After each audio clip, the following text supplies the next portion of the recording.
Western region, or actually how far do you? Connecticut Valley District. Connecticut Valley District. He has a wealth of information to share with us, and for that reason, we're going to videotape his talk today, and we've got Cecil B. Jamie over here doing the honors. Mr. Covey has 38 years with the Mass Division of Fisheries and Wildlife, so he's forgotten more about wildlife management than we could ever hope to know. So without any further ado, I'll let him begin. Good morning.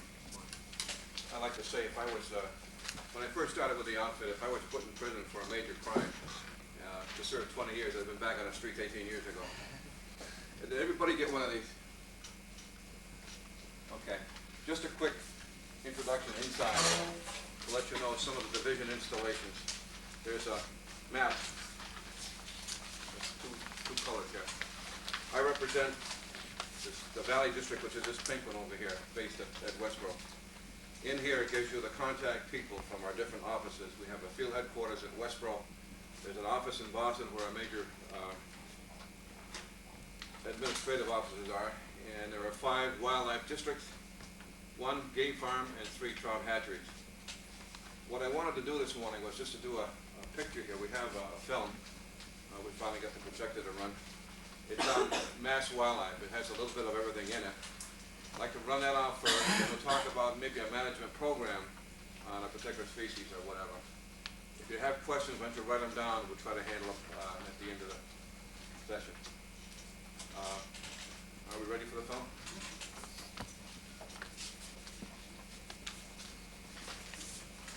Jim, would you get the lights?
Massachusetts is one of the smallest and most densely populated states in the nation.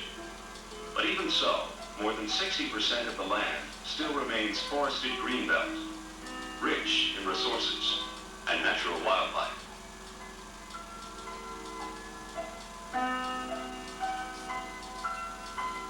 It's claimed that almost 1,000 years ago, the Viking navigator Leif Erikson explored the Massachusetts coastline. From the rock-strewn North Shore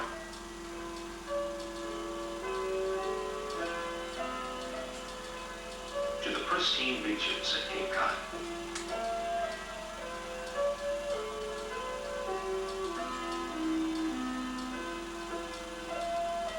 Hundreds of miles of some of the richest waterfowl habitat on the continent.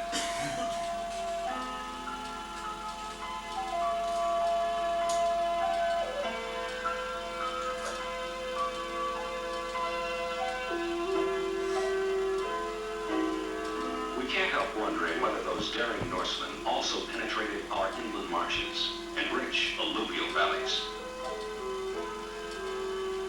Did they discover the unusual geology of the Holyoke Mountain Range, stretching east to west instead of the more conventional north to south? Did they see the Berkshires, with majestic Mount Greylock rising almost 3,500 feet above sea level. And what about the wildlife?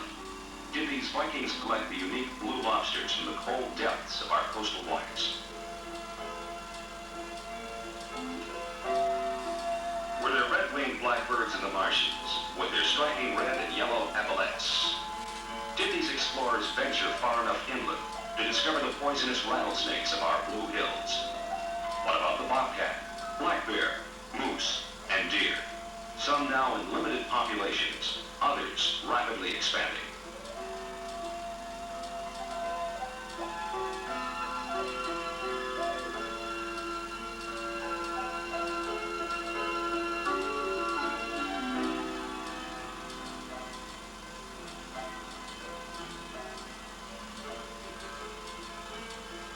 If the Vikings were here, they certainly marveled at the dozens of beautiful islands along our coast, ranging from small rocks that disappear with the tides to drumlins of over 200 acres, glacial remnants that play an important role in the propagation of aquatic birds by providing them with nesting sites.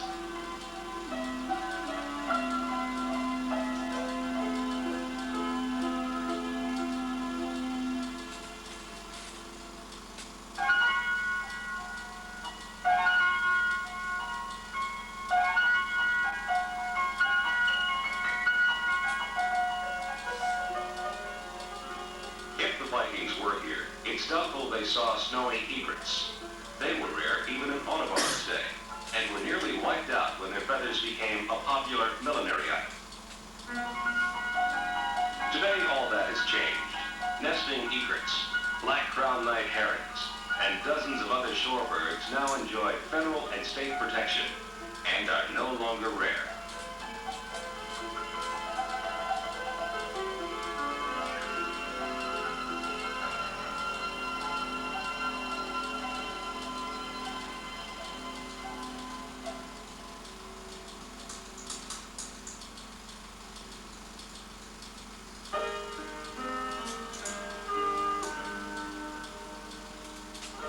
Our mute swans originated in merry old England, where they held the status of royalty.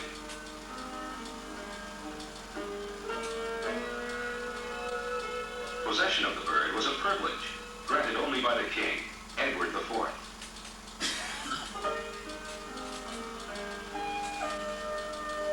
The snub appeal went so far as to allow those select owners of swans to use the swan mark found along the bird's upper bill as a further indication of their ownership. This tradition was carried on in America to a lesser degree, when swans were introduced here to grace the palatial estates of the affluent.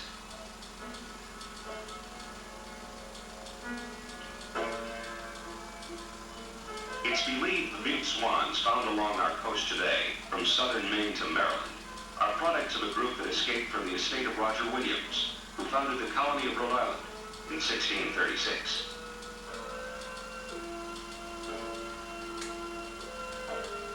The mute swan is not really mute, but is capable of making dog-like barks and hissing threateningly, and are extremely aggressive during nesting.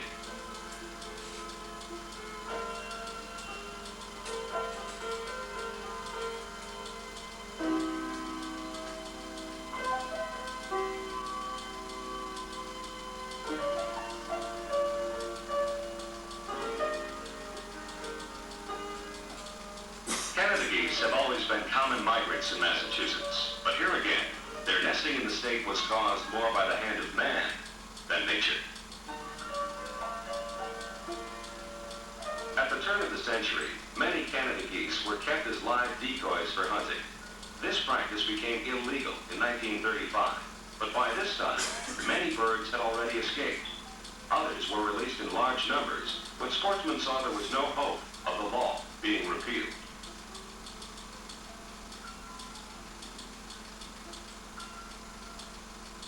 In the 1960s, the Division of Fisheries and Wildlife initiated a program of relocating geese to inland waterways, where they established resident populations.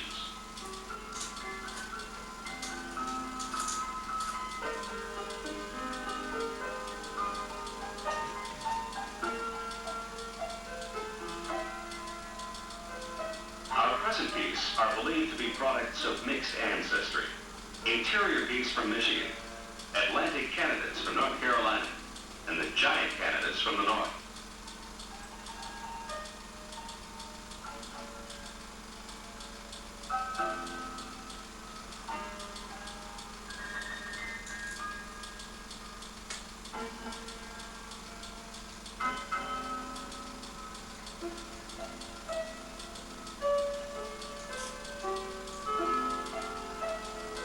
Snow geese do not nest in Massachusetts, but can sometimes be seen in large numbers as they migrate through the state. But the sight of over 2,000 of these beautiful birds is very unusual, seen here at Plum Island on the North Shore. You'll notice some dye-colored birds, which were part of a migratory bird study.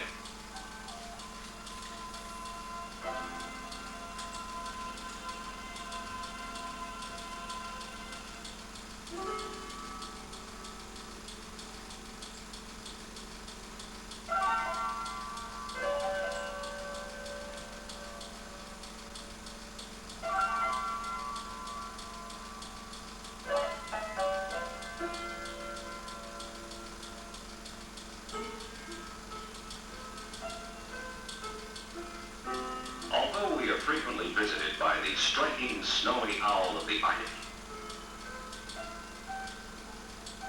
and the resident long-eared owl is occasionally seen, it isn't often that one can photograph the great gray owl, which seldom visits the Northeast.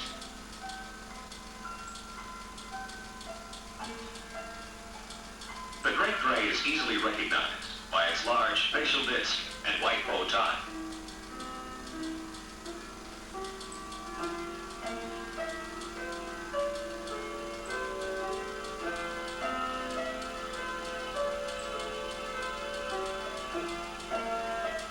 This might not be the rarest visitor to New England, but it's still estimated as one of the most unusual. The sandhill crane doesn't belong here in the Northeast, even as a migrant. But once in a great while, one may drop in for a visit.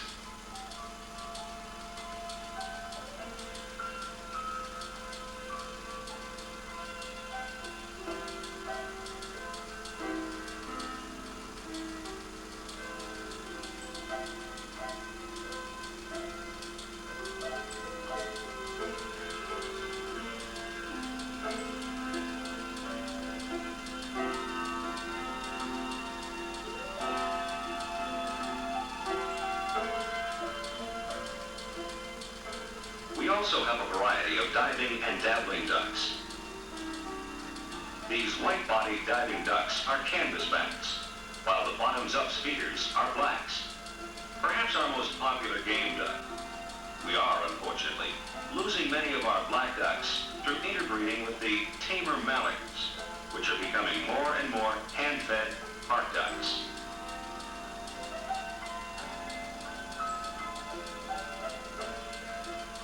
It can truly be said that the eastern sportsmen saved the beautiful wood duck from extinction. When the hurricane of 1938 wiped out their natural nesting sites, sportsmen and the Division of Fisheries and Wildlife recognized that the woodies were in trouble and instituted a program of man-made nesting boxes with predator control snouts to prevent raccoons from stealing the eggs and the young. Although these nesting boxes are often used by songbirds and owls, they have nonetheless proved to be the saviors of our wood ducks and are clearly visible studding our marshes throughout the state. When the ducklings are but a few hours old, they are coaxed into entering the hard, cruel world, and they do it with a splash. And what courage it must take to leave the security of that box for their first venture into space.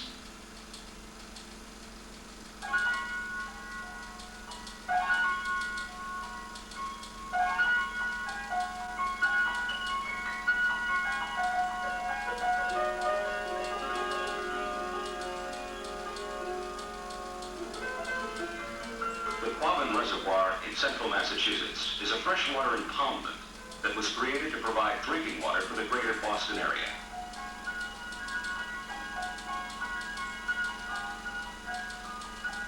The Quabbin holds over 400 billion gallons of water, with almost 25,000 acres of water surface, 18 miles long, with 60 islands and 118 miles of shoreline.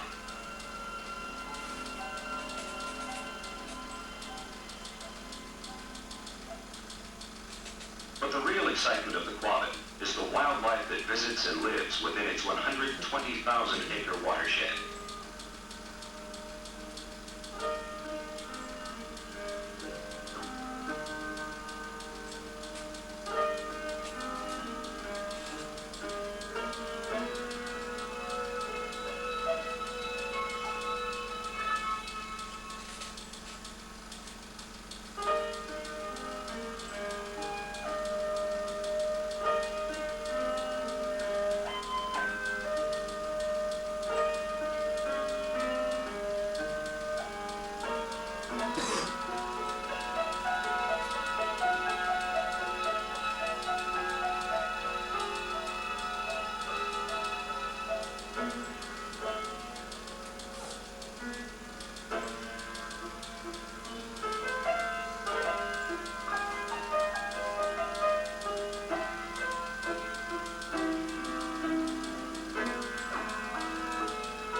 It took our best engineers over 20 years to complete the reservoir in 1946.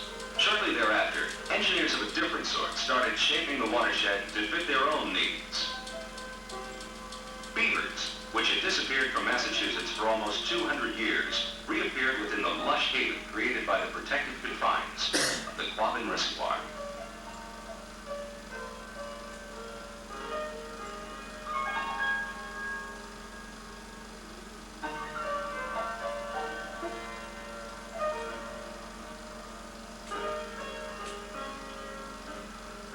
The beaver is our largest rodent and defies man by constructing almost indestructible dams.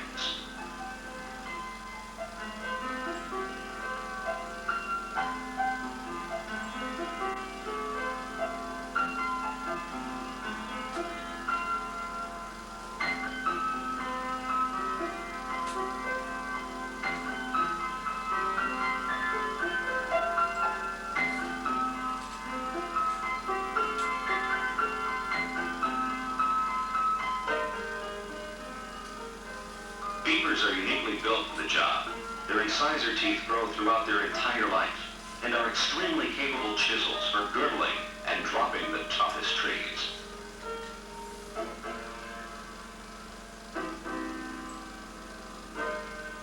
Their nose, ears, and mouth close automatically when they dive, but their lips are constructed so that they can still chew while underwater.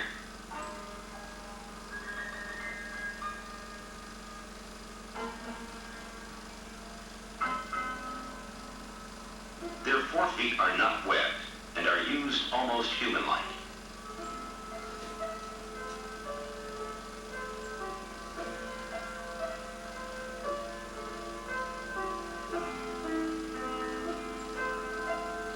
While their webbed hind feet propel them through the water.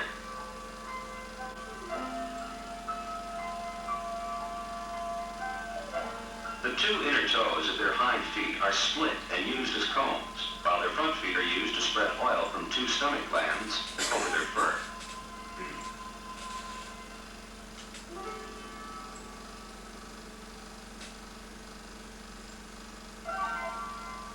Their tail is used mainly as a rudder, but is more widely recognized by those who spend time in the woods as an instrument of alarm.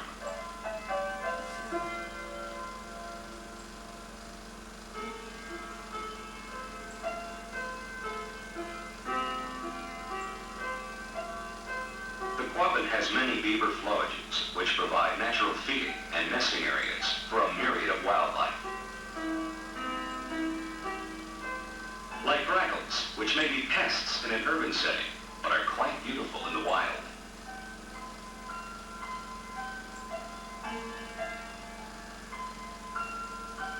Or red-winged blackbirds, and the flicker, who finds a convenient cavity to raise her young.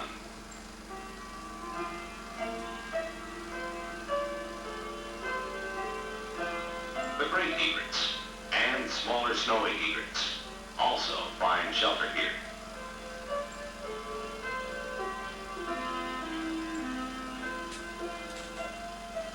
Great blue herons and the smaller green heron can also be found in the flowages.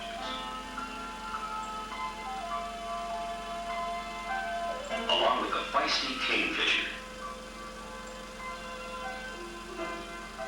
sandpipers, Wilson snipe, dunlins, and a host of others.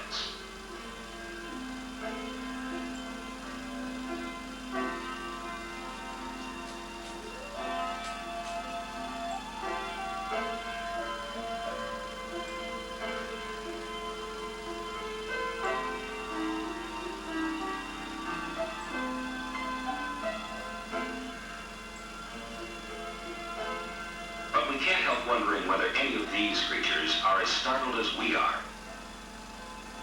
by the slap of the beaver's tail.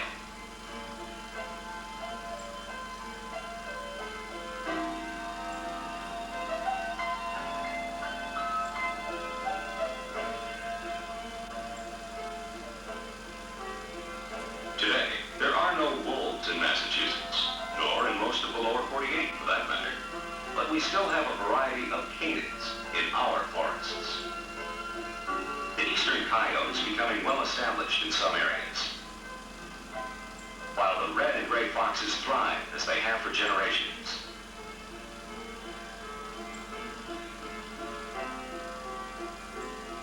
The red fox and their playful kits are by far the most popular of the canids.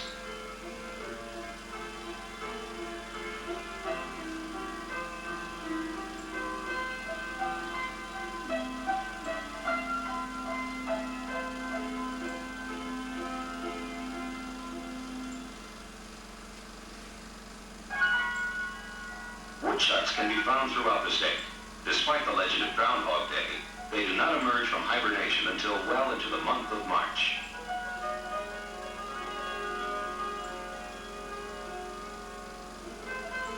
Porcupines were once considered creatures of the deep woods, but have found their way into many of our suburbs.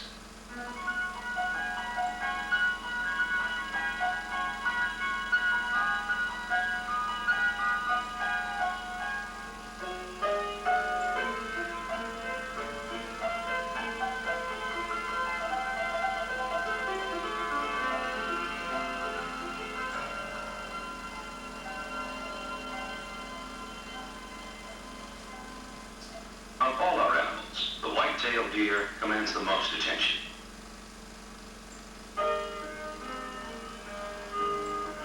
Through sound wildlife management, the Commonwealth's deer herd continues to grow.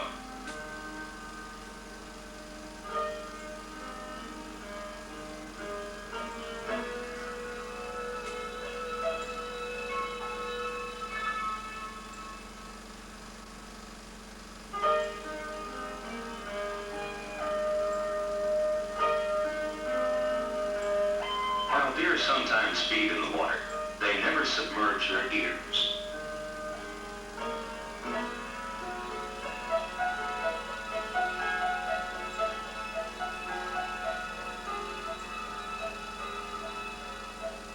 The fur coat of the deer dramatically changes from a golden red in summer to a dull gray in winter. Even the texture becomes different.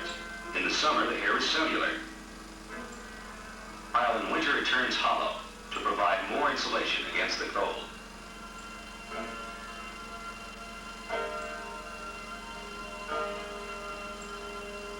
Each winter, unrestrained household dogs kill many deer just for sport. The deer, often does carrying twins, are slowed down as their hooves break through the snow's crust, while the dogs can race across the top. But without proof, heaven help the person who suggests to a dog owner that they have a killer in their midst.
tough survivors, like crows, that seem to come through anything.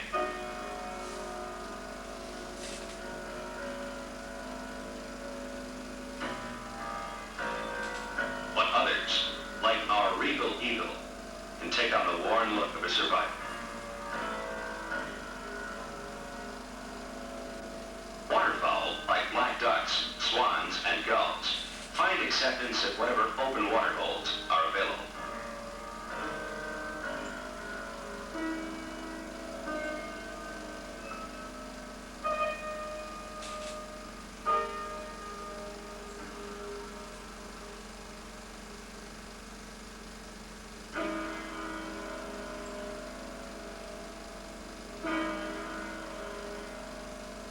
Dog-killed deer can provide food for some of our struggling animals during the winter, like this greedy, immature goshawk, who looks like he'd like to fly away with this deer.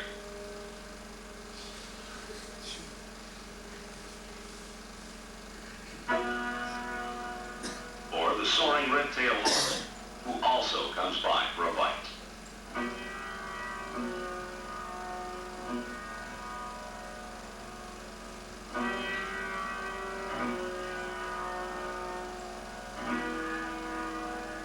But the most regal diner of them all is the bald eagle, which, with the golden eagle, frequents the Quabbin as a winter haven.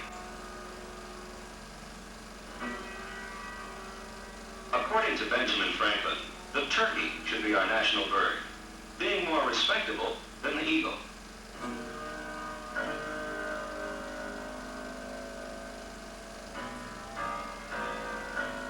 But it's hard to imagine a more beautiful sight than a bald eagle in flight, as even old Ben would probably concede.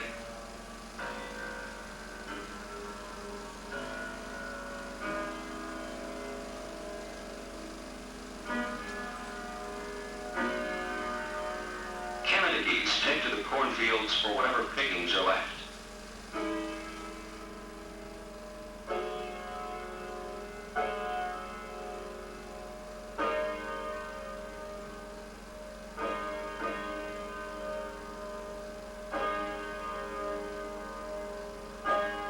And so, winter soon passes into spring, when the survival of the individual plays second fiddle to the survival of the species.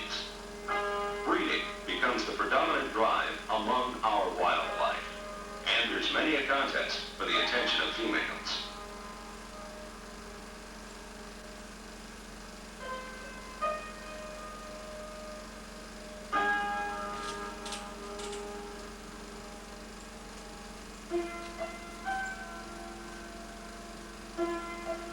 Even though Massachusetts is a small, heavily populated state, we still enjoy an abundance of wildlife that is the envy of many others.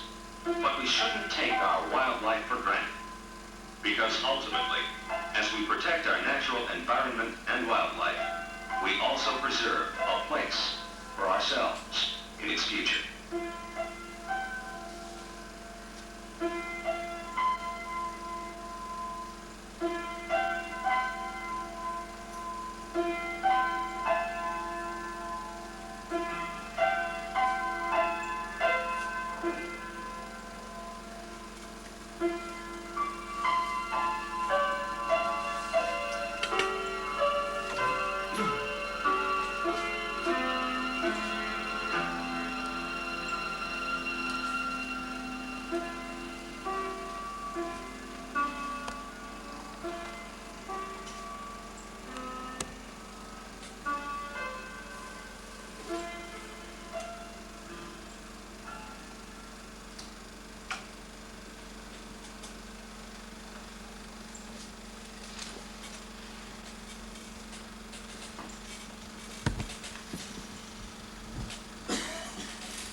Any questions about some of the animals you saw in the film? Is it, I've seen the blue herring in the reservoirs around here. Is it normal for them and the kingfisher? Is it normal for them to come once and not come again, or because I haven't seen them again? The great blue heron is pretty common in Massachusetts. What you might find with them is they nest in colonies called rookeries. usually backwater beaver ponds where there's an old dead tree or two or 5 or 6. We've had as many as 18 nests all in one general area. They fly out from there to their feeding ground. One of the things we're doing is when land like that becomes available, we know of a nesting colony, we might buy up that property and leave it there because the birds come back and nest year after year. They are migratory. You don't see them outside of the late fall until spring again. Well, because one year we saw there was 2, then the following year there was only 1, and this year there wasn't any. Was it a nest you're talking about? They were, was off the side of a reservoir, sort of like an overflow section of the where there is a lot of dead tree and hiding places for them.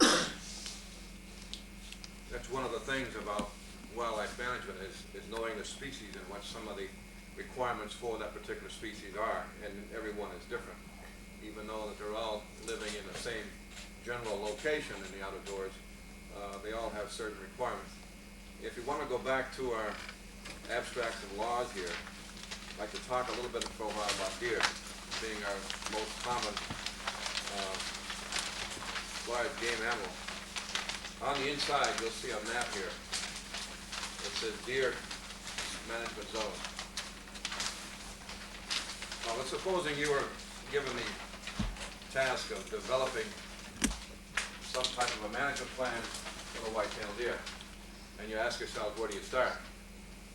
Our division provides sum of money to the University of Massachusetts for certain grad student work to be done on some of these research-type programs. What they did here with the deer was to take a map of the Massachusetts and then start an overlay system. And each overlay had something different on it. Forest-type covers for one, population centers for another, major road systems, major waterways.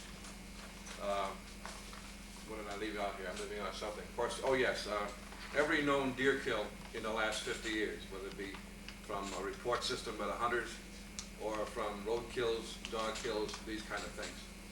And when this thing was all put together, one on top of the other, it sort of came out in this 3D effect here, and you can just about trace out the boundaries of where deer might live. So you can see off to the west what would be the Berkshires, where zone 1 would start. And then they apply to that certain doe permits, would allow a certain amount of doe to be taken, trying to maintain a balance of herd of the deer that live in that particular zone. Each zone again being different because on some of the places there are not as many deer as others. What I should mention right up front is that hunting itself is the best tool of management for the white-tailed deer itself. I mean by that, you can, by regulating the laws that apply to the hunting seasons, and therefore the amount of deer that can be taken in a general area, we have a handle exactly on what's coming out and what's left there. What I'm getting at is, as far as the zone, I mean the permit system is concerned, they might issue 1,500 permits in zone 1, which means that they know that out of those 1,500 permits, a certain amount of doe may be taken, and they can keep it within what their prescribed model might be.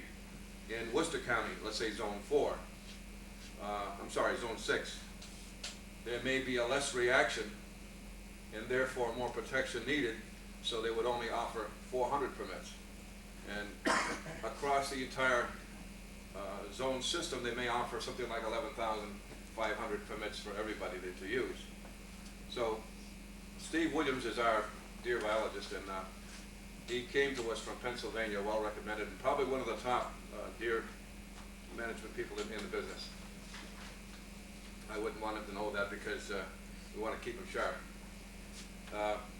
He brought along his own computer system, and he has applied all of this information into computer files. So he can just about pick out almost anything that you want to do about deer. One thing I should also mention is that deer, of course, have antlers. You might hear me say a spike-horn buck.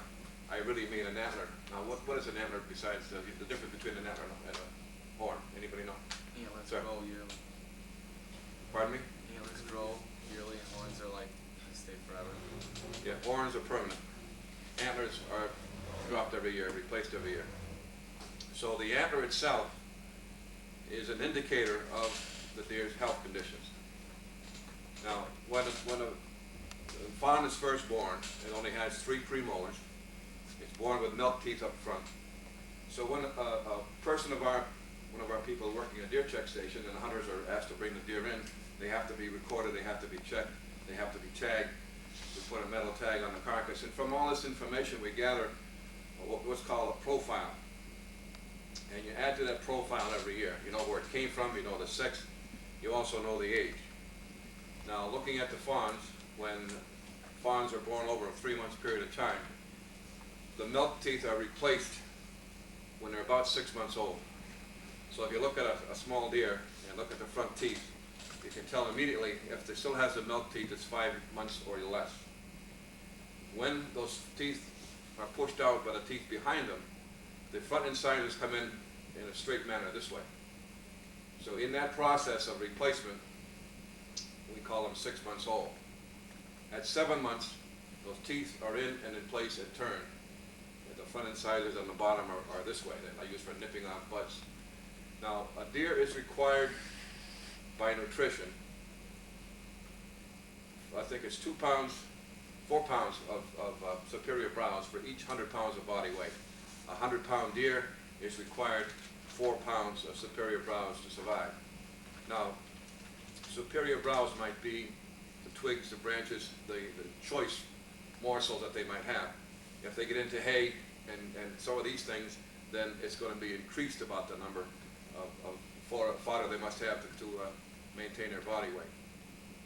Getting back to the aging process of deer, that same fawn, 1 year from now, we can tell exactly its age by a 1 year 5, 1 year 6, or 1 year 7. The first 3 premolars that the fawn had, the third one has a 3-pointed cusp to it. As it starts to develop more teeth, this third molar will show at a year 5, well worn down and just about ready to be replaced. At a year 6, that tooth is gone and new white teeth are coming in behind it. At a year 7, it has those teeth all in place. So we can exactly identify the first age class, 5, 6, or 7 months, and 1 year later, those same age class of deer. Beyond that, it's lumped into the half-year system because we have the hunting in the fall of the year, the deer are born in the spring. So now they're considered 2.5. At the age of 2.5, all the teeth that they're going to have for all the rest of their life are there and in place. There's a cusp in the way in the back that is now through. The one on the top is pointing through, and it shows a little bit of wear on the first molar. From then on, it's the aging process of wearing down on the outside as well as the inside, and you can follow the age back to about 10 years. Now, the bulk of your animals that you see at a check station are going to be the younger deer. The prime age of a deer is probably in the 3.5 to 4.5 and 5.5 year class. You see these deer in the film here supporting massive racks. You know these are older animals. The antler development depends on the nutrition that they find on conditions in the spring of the year. Along about now, that starts to grow as a nub, which would be all covered with what looks like moss. And this development takes place through the summer. And if they find good nutrition, they'll have good antler development. So we expect by the time the fall comes around, the velvet on the outside, which is a blood supply system that makes that whole process grow, dries up, and they rub it off on these bushes and so forth and polish up the antlers. And they're only used during the mating season for any particular noticeable use outside of looks, of course. And along about December, they start to replace these again. So when you see a spike horn on a check station, usually in Massachusetts, that animal will weigh probably 105 to 110 pounds. It'll have roughly about 11 millimeters in diameter, the size of the thickness of the spike, and probably 6 to 7 inches in length. Now, that same deer in the 1.5 year class could also be a 2-pointer or a 4-pointer, depending on, again, on nutrition. but it will still have the same relatively small antler beam diameter. At 2.5, you're looking at an animal that might have 18, 19, or 20 millimeters in diameter, to give you an idea what might happen the second year. In the third year, when you're getting the prime deer, you'll see these antler beams up to 33, 34, 35 millimeters. So it's only an indicator. If an older deer has had poor conditions, let's say he's 10 years old, is on his way out, perhaps he's going to die or starvation over the next winter, he may have spikes or smaller in the last year or so of his life, again, depending on nutrition. Now, the white-tailed deer in the wild does not get much over 10 years. In captivity, they've been able to feed him a chopped vegetation to save on his tooth wear and might get him the last 16 years, but that's artificial.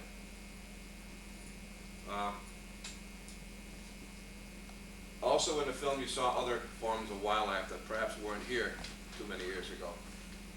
The turkey vulture is moving in on its own. The opossum is another one that's extending its range. We now have turkeys in the wild that we haven't had here for some 200 years. We have a restoration program that started back in the early 70s with a wild turkey. We sent biologists to New York State and they trapped, I think it was 37 wild birds from a latitude like we have. They were brought over here and released, and that became the nucleus of the present day turkey flock that we have. Previous to that, we had available to us some birds from West Virginia, and these were half pen-raised birds. That means that one of the parents was a wild bird, came in and serviced some game farm hens, and then those offspring were brought up here and tried to be released as wild birds, and they really didn't make it because they moved in on farms and became dependent on people for their food, and they weren't the real wild strains. So the success of the turkey project wasn't until the New York State live trap birds were brought over here. Today we have something like 7 or 8 or 9,000 of these birds across the state. You'll notice in the regulations for turkeys, there's a special season. It's in the first 3 weeks of May, divided in 2 halves. First half being 1 week, the second half being the next 2 weeks. And I believe it's Route 31, down through Spencer, from Pittsburgh down through Spencer, down through Dudley, is the dividing line. To the west of that line is a turkey hunting area, and to the east of that is still closed. Jim Cardoza is our turkey biologist. He's been with us for some time, and about every 2 years they may change excuse me, that line a little bit to increase the amount of areas where turkeys can be hunted.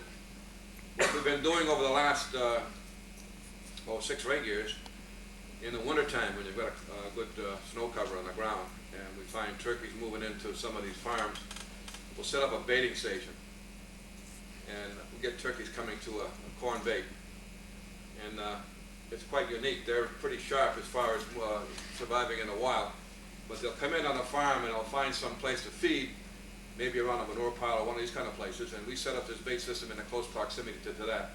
Once the birds readily come to the bait, we keep it baited every couple of days. Then we pick a day, we're going to go out and actually do a cannon netting trap.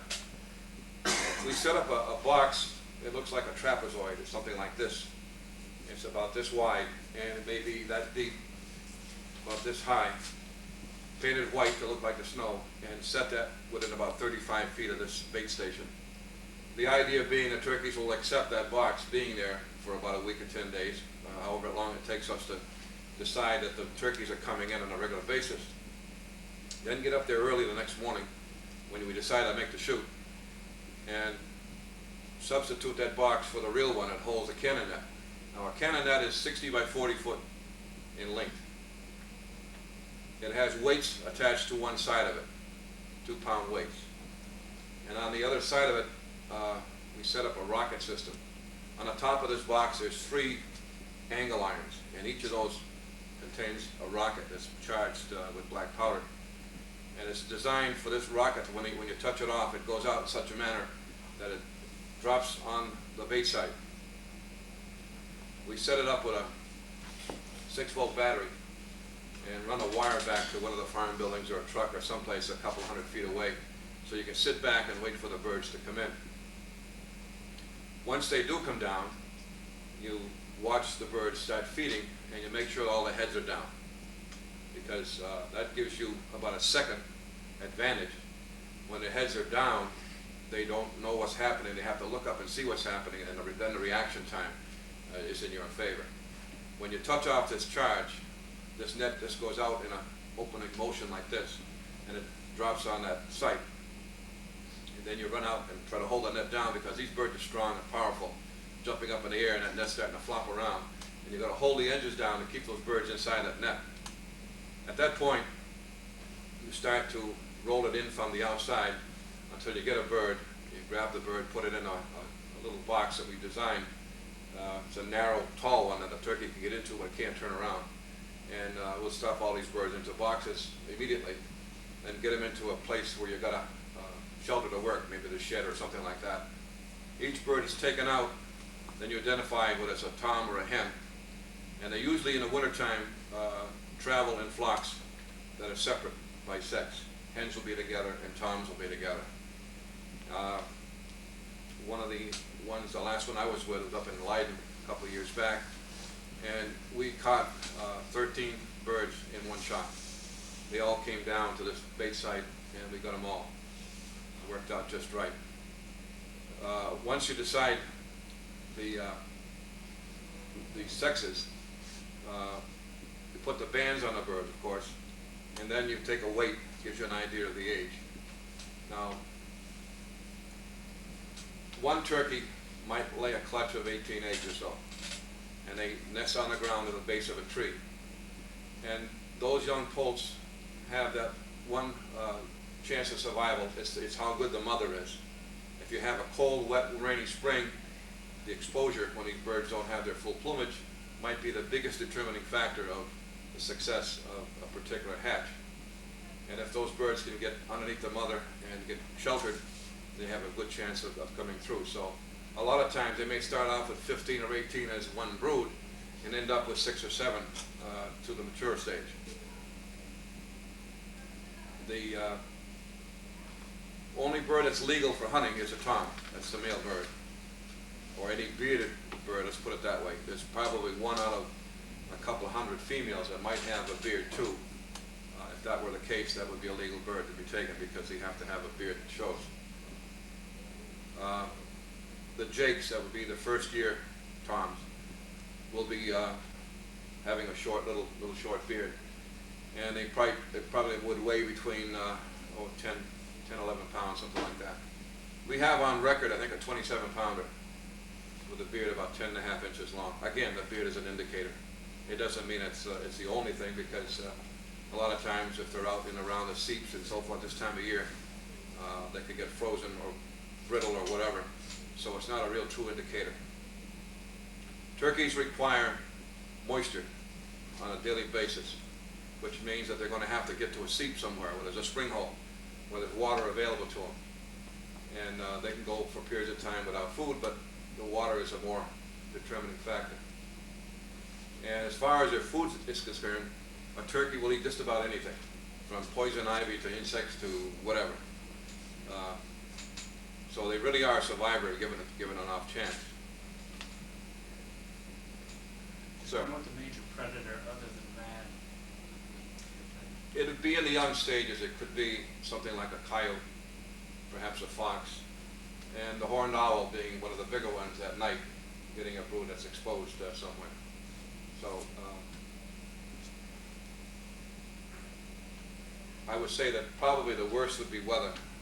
The next one might be the horned owl, and then to another degree other type of predators. You saw a coyote in the film.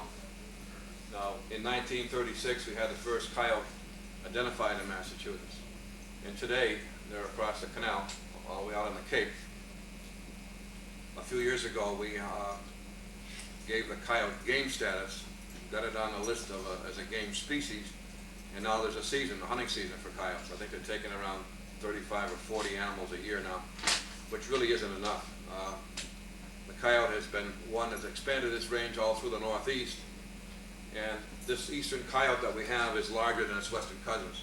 For some reason in the Northeast it grows quite well. I had one brought into the office this year. Again, they have to be tagged. It weighed out at 67 pounds, which is unusual. They usually go 35 to 40. We, in the process of building a profile, like the coyote being a new animal, the fisher being another one, we require people who take these animals to bring them to the office for tagging purposes of the pelts and to turn in carcasses on certain. In that regulations, you'll see those. The reason for that is that, let's say in the case of the fisher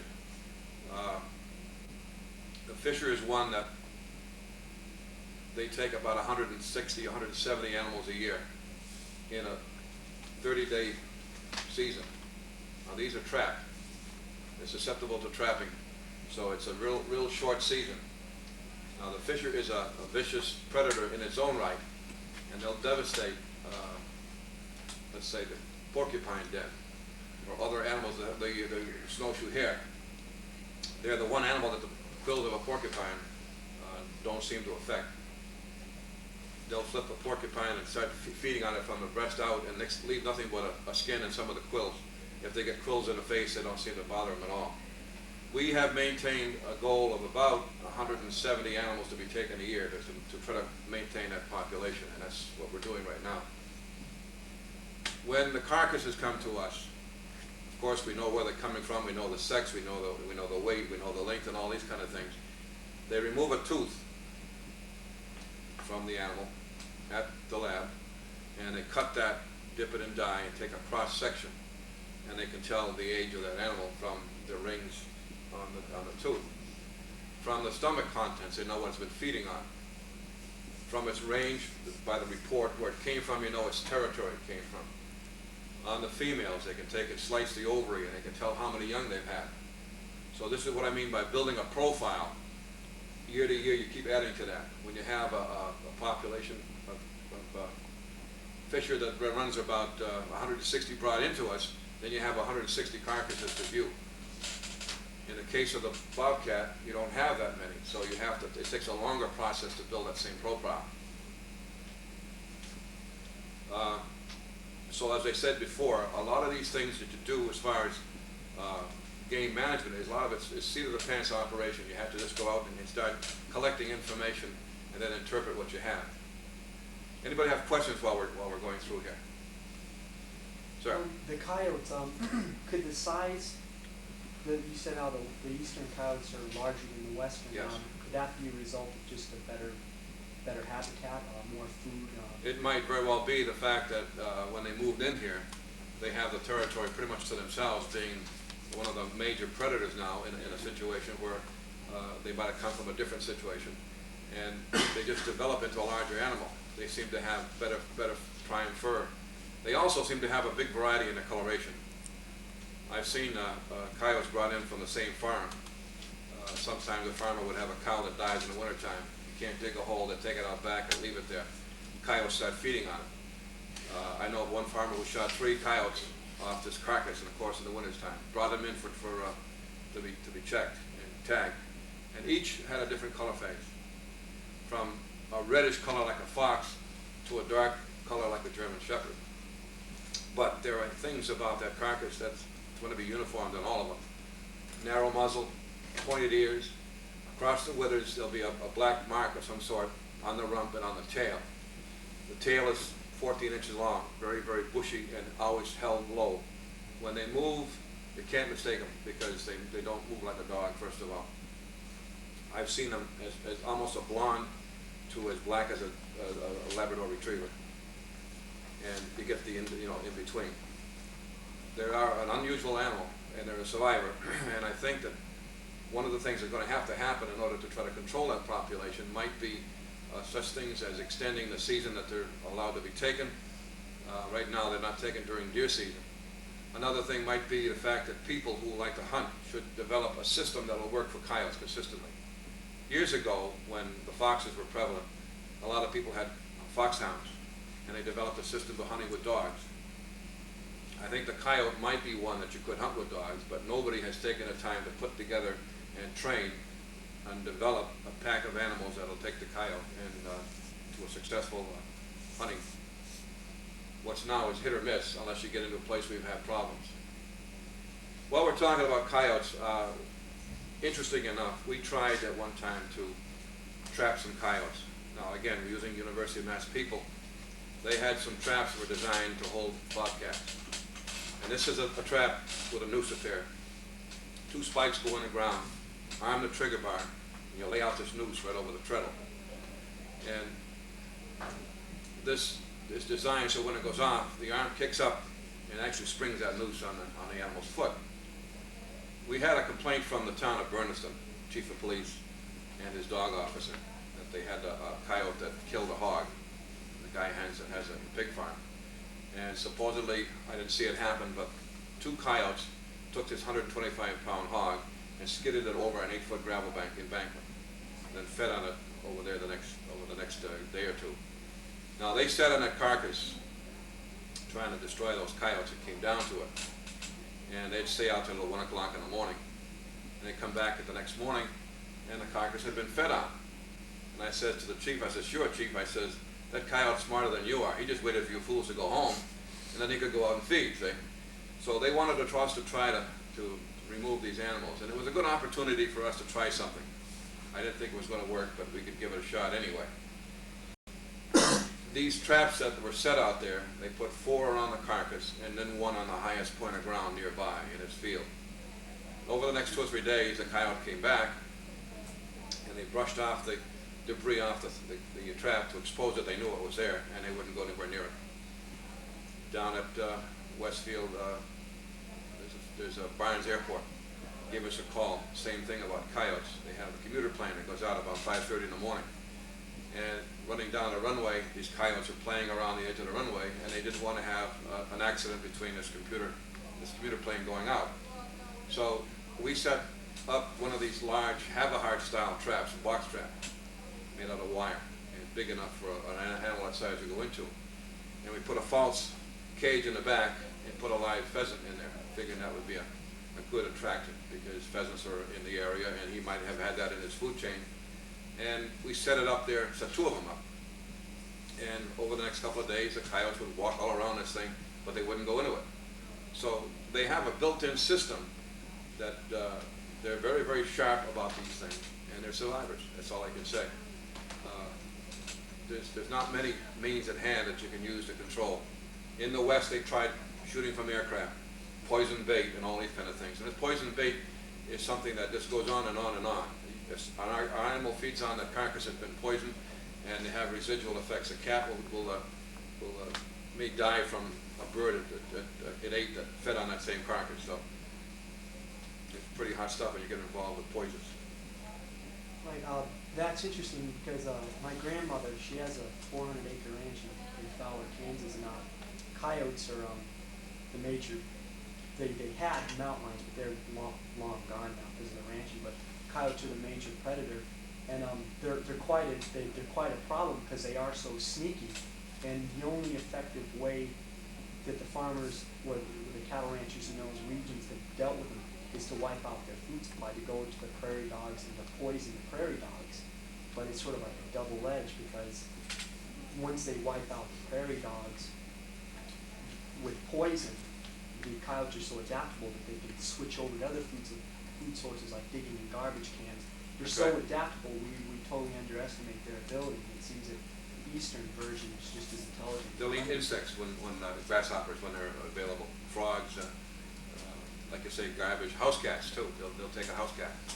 These kind of things. There was one record in California of a little baby girl that was killed by coyotes that came in on the back porch. Now, when people start developing into the countryside and putting houses everywhere, looking to force out the animal becomes urbanized and learns how to live in a society. The gray squirrel, the raccoon, skunks, possum, all of these now become like urban animals. They're living around the cities.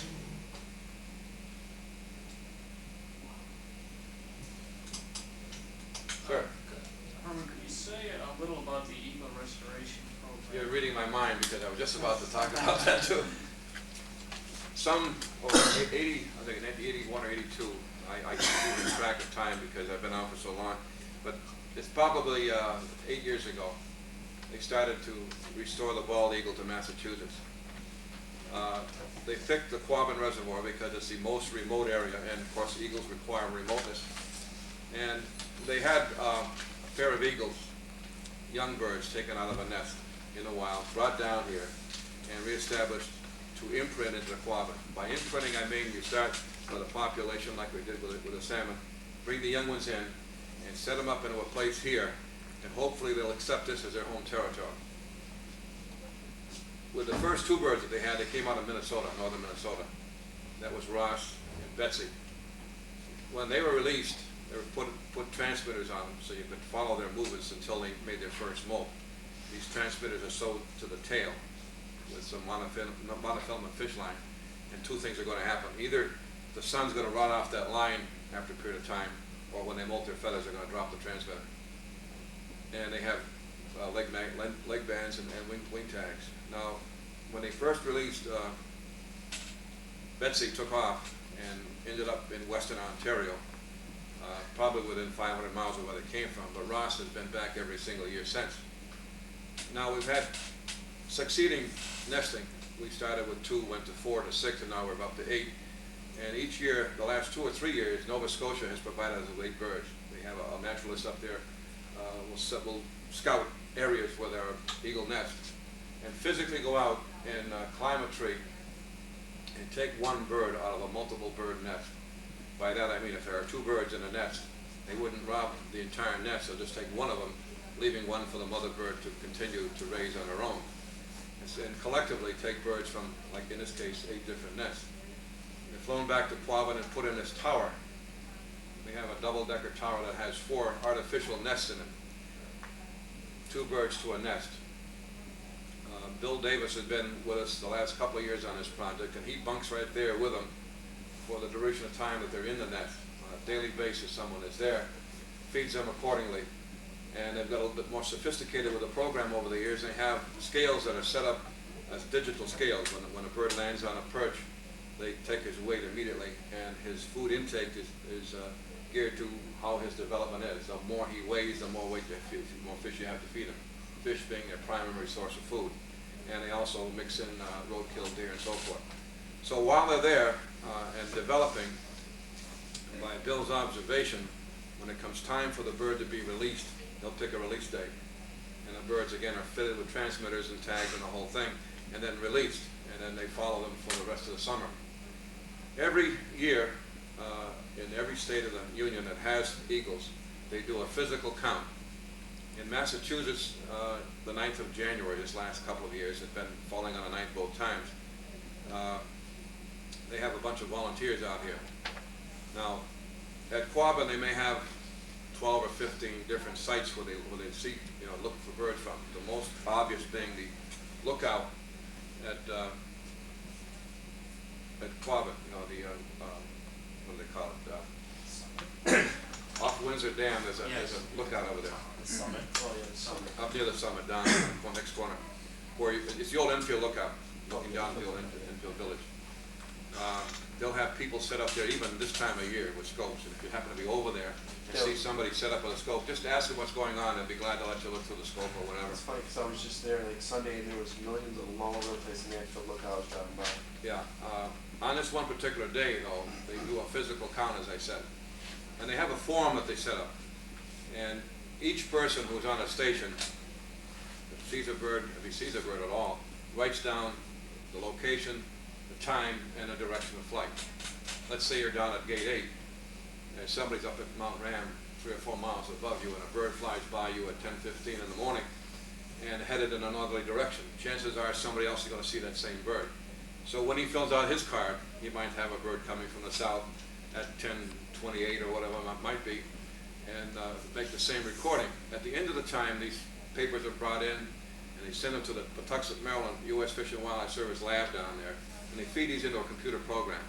And the computer takes out the double sightings and tells you how many birds had to be there to have this amount of sightings, depending on the number of people. As a comparison check, they've used a helicopter to fly the same territory, up one side and down the other, and all the islands in about an hour and a half's time, and they count from the air, looking down on the ice with a white background, and a bird will flush when they hear the helicopter get close.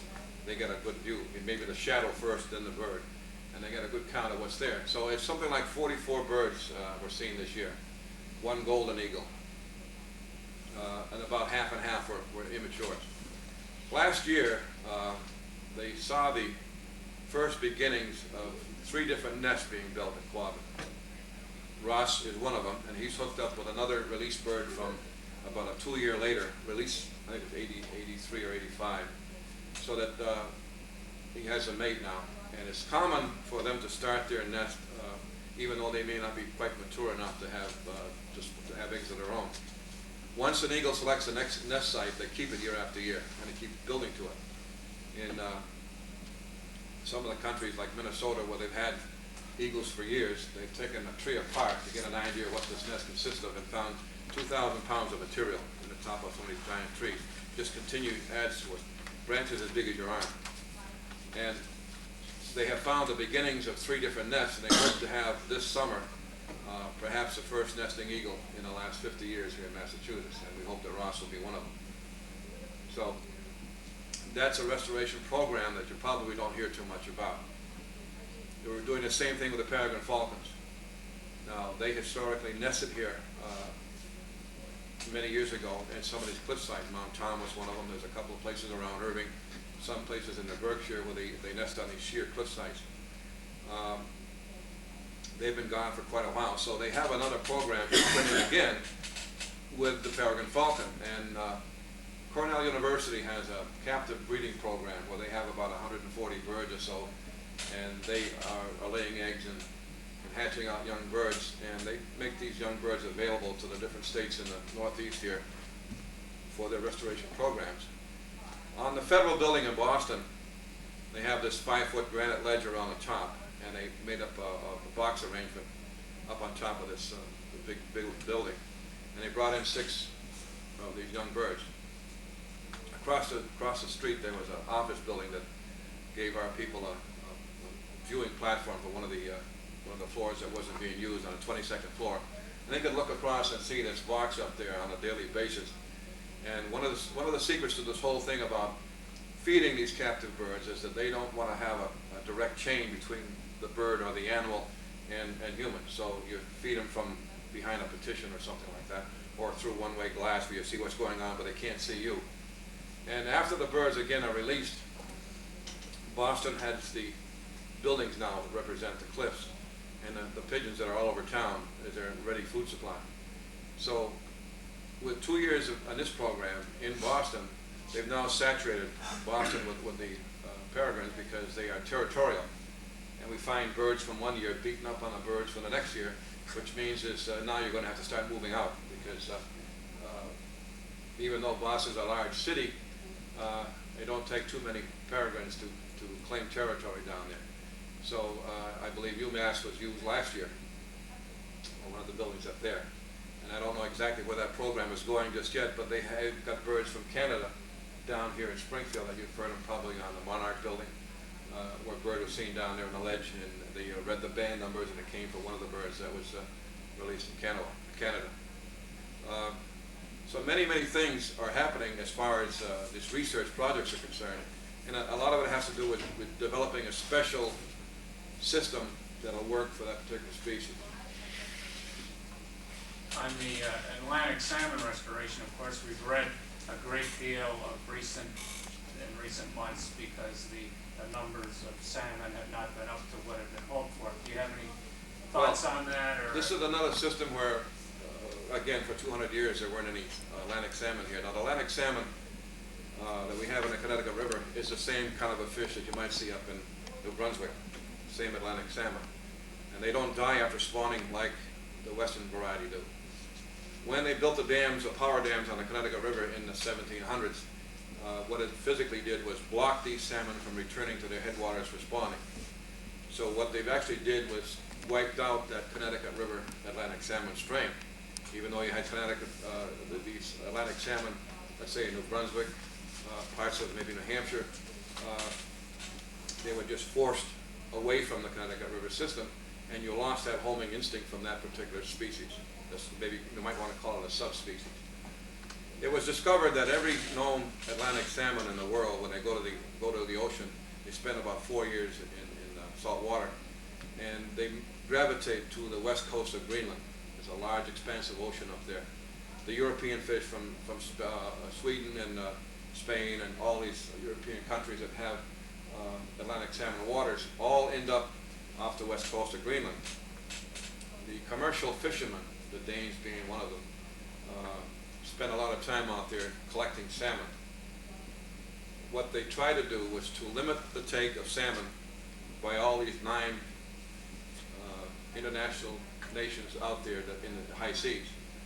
And they ended up with a ban on some of the Danish products to get them to come around, so they finally signed the same compact. So now they have to limit the amount of fish that are taken. We took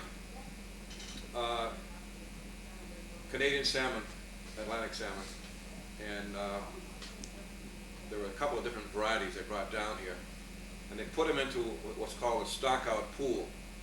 This is like if you can just envision a swimming pool, a backyard swimming pool, with water coming in and going out from the river, or one of the tributaries to the river, and put these fish in there. They come from a par to a smolt in their normal development. When they smoltify, they change bodily appearance. They become silvery looking. They don't have the bar markings that a brook trout might have. And then when it's deemed that they're looking to migrate on their own, they just pull out the screens, and the fish takes off, goes down into the river, and starts a downstream migration towards salt water. And by imprinting, maybe it's through smell or something like that, we hope they accept this as their home territory. So these fish would leave, go to salt water, and spend 3 or 4 years, and then come back as adults. Before they left, a lot of these young fish were tagged with a little bit of like a paper clip right in the middle of the nose here. And when they come back, they run a metal detector over them. It's not really what you consider a metal detector like you have today, but this device will pick up that tag, and you can tell whether it's one of your own fish or not.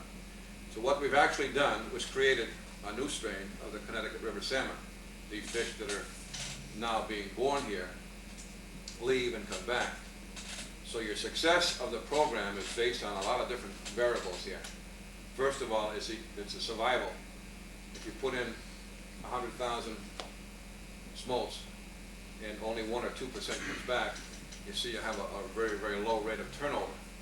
If you put in 500,000, it's 5 times greater. You put in 100 times greater, it's the same situation. Conditions 4 years from now are hard to dictate. So if you set up some of the streams, they're now trying even with the fry, is to put fry in the streams to develop on their own and leave on their own to sort of strengthen this whole thing. A lot depends on what happens in the ocean when they get out there, pollution being another major problem. So we still don't know where we're at exactly, and they're still working with the system, but they do have the Atlantic salmon coming back, and there are a few being seen at the Holyoke lift.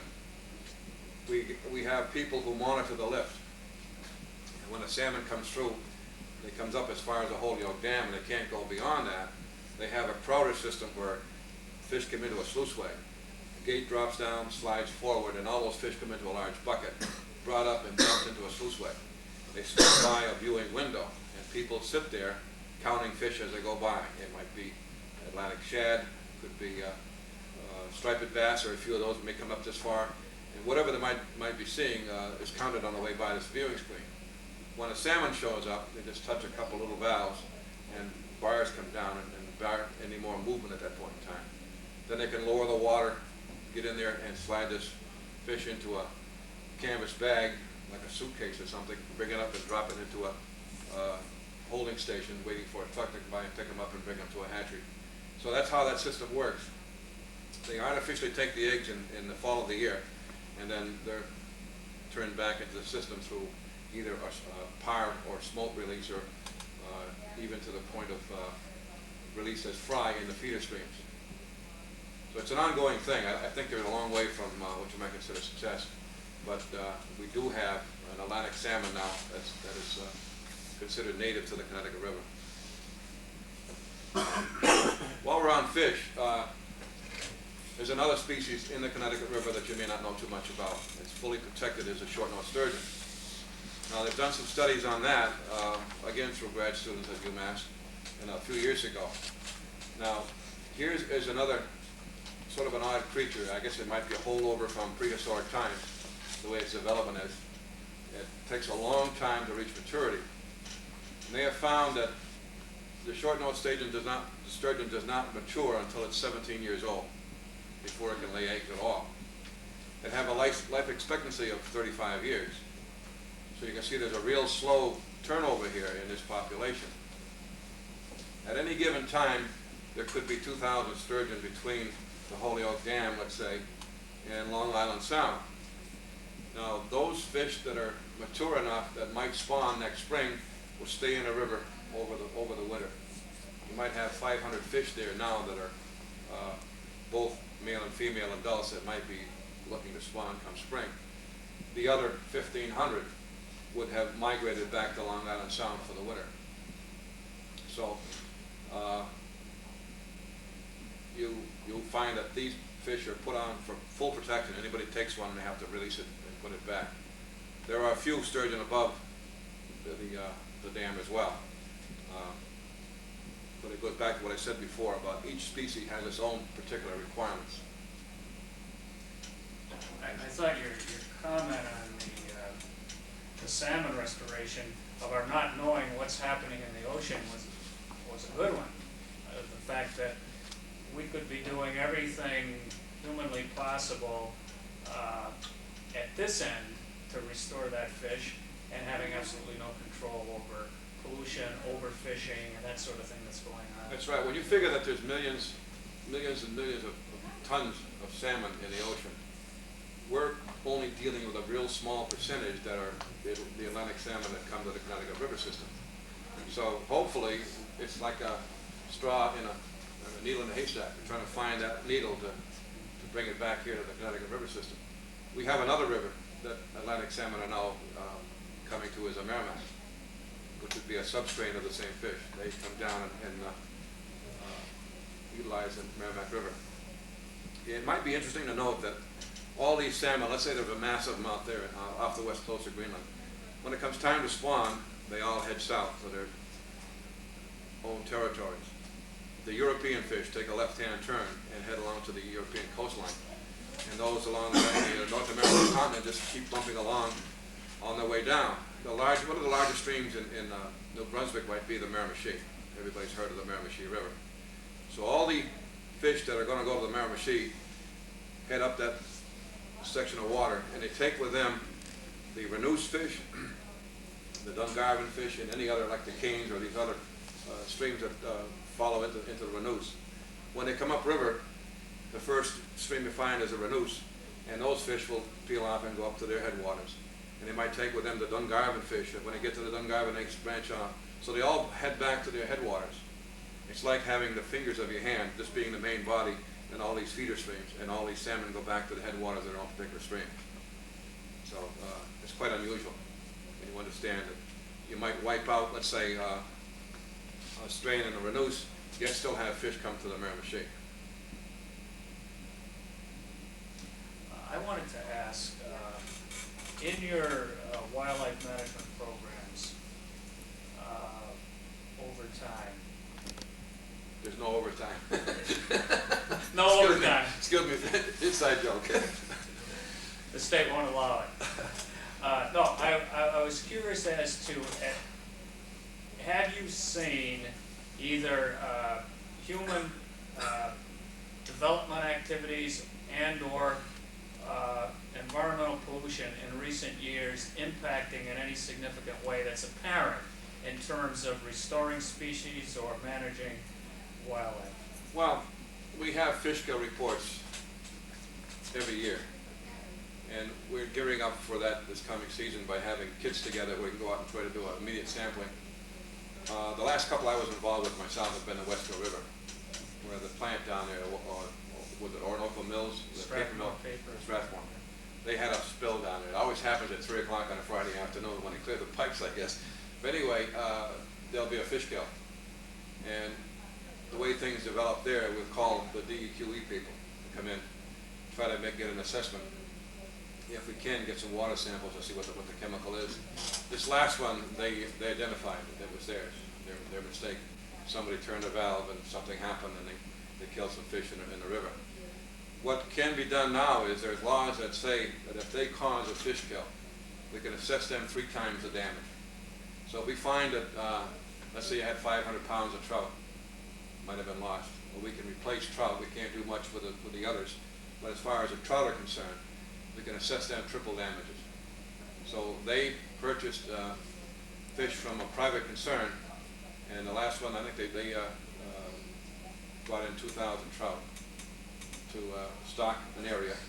We went along with the individual, and they provided their people with jackets and ties and hip boots out there to release fish. So that can happen when you get there soon enough to be able to identify who it is. If you deal with honorable people, no problem. It's the midnight dumpers that you have a problem with. Somebody go along and either dump a load off a truck or whatever. These things could cause a problem. And depending on what the material is, it might be widespread.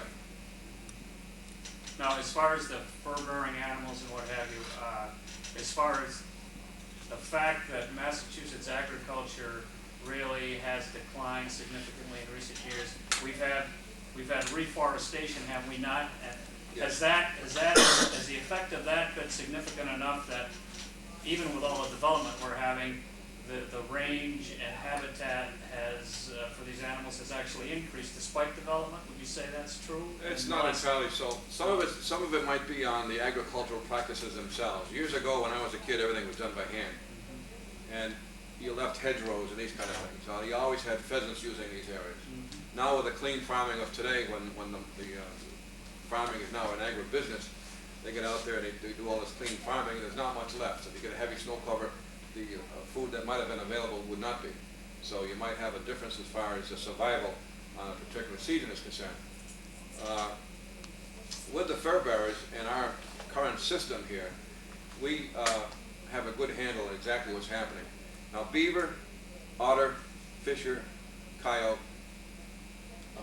bobcat have to be brought to us for tagging purposes. So we know exactly what's coming out. We know that there's probably 1,800 beaver taken a year. We know that maybe 25 to 35 bobcat a year. When it gets to be 50, we would shut the season down. We know there's about 160 fisher, about 40 coyote. So we know what's happening with these. Now the people who buy furs, there would be a fur dealer, has to also send in reports. Even though you're not tagging muskrats, we know that there's probably 60 to 70,000 muskrats sold a year. We know there's probably 55 to 60,000 raccoon a year. So we have an idea of what's happening as far as the fur bearer populations are concerned. Your question is hard to answer when you don't know what's happening in a particular area. Animals being so adaptable that they're forced out or moved. You might have a problem when, in the case of a beaver who has specific needs, he needs a weapon to survive in. When a beaver sets up a colony, he may stay there for 10 years. Once the available food supply is gone, that's the trees and shrubs that he uses for his dam and for his house and for his food supply. If it's pretty well depleted, they'll move off on their own. And then that dam will deteriorate, water will drop out of it, it'll come back to brush, and 10 years later another beaver will come in. But there's only so many wetlands. We're at a point now where we don't have too many places left where you can take a nuisance complaint, trap the animal, and bring it back and release it somewhere. Because where are you going to release it? If there's already beaver there, you bring in a stranger, you're going to have a problem between those two. They're going to fight, and one's going to drive the other one out. It's usually the stranger that's ganged up on by the resident people that are there. Even though they may have, let's say, one beaver colony could have the father and mother last year's young and this year's young. So the last year's young are the ones that move out every second year. So you're going to have anywhere from 2 to 7 beaver in a colony. You bring in a stranger and he's got immediate competition. So we're at a point now where if it's a problem for you and they have to go from your place, we may just have to destroy that animal. would you like to comment on the poaching ring that hit the newspaper? Yeah, that was something that was a long way coming. I knew something was in the wind. They were working on this for some time. 2.5 years they had undercover people with that group. One guy from Massachusetts and one guy from Connecticut.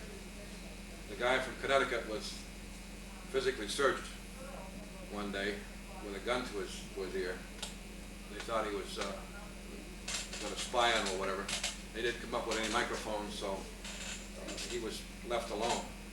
They got videotapes of some of the things that they did. When they were finally taken, they had like 300 to 400 bear